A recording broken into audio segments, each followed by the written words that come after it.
Barbara, as we speak, police in Switzerland are searching for potential ISIS terrorists, and the threat level has been raised there?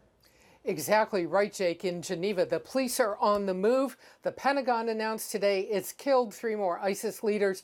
In Iraq, the hunt now definitely going global. Geneva, Switzerland on high alert as police search for terror suspects possibly involved with ISIS. In a new security message, the U.S. Embassy in Switzerland warning U.S. citizens in Geneva to be cautious. The United Nations compound under tight security. Swiss border controls beefed up. This process can mean the total closure of the border if necessary. Security officials are looking for 5 suspects. One may be part of a network that recruited an ISIS attacker at the Bataclan Theater in Paris.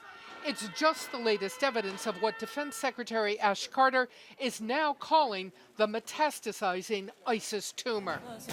There is growing alarm over Libya. Political chaos there has given ISIS free rein to establish networks and training camps. The U.S. recently killed Abu Nabil, ISIS's top operative in Libya. Carter says it's not enough. We're going to have to do more in Libya. ISIL is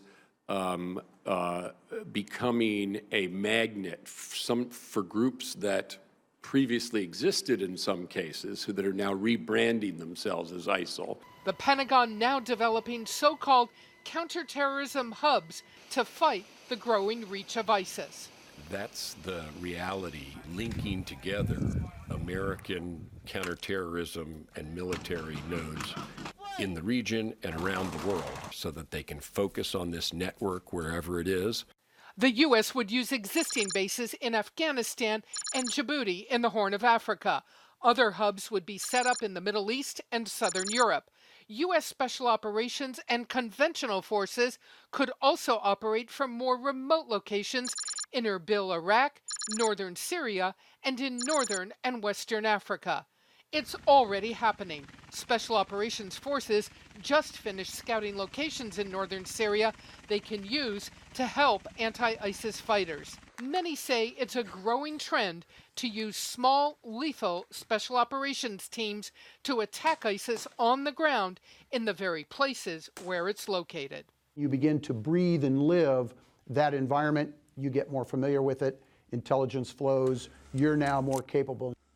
And in another potential sign that special operations are going to get more emphasis, several sources tell CNN that General Joe Votel, currently the head of Special Operations Command, is the leading contender to be nominated by President Obama, possibly, to take over heading all U.S. military operations in the Middle East. Jake? Barbara Starr at the Pentagon, thanks so much.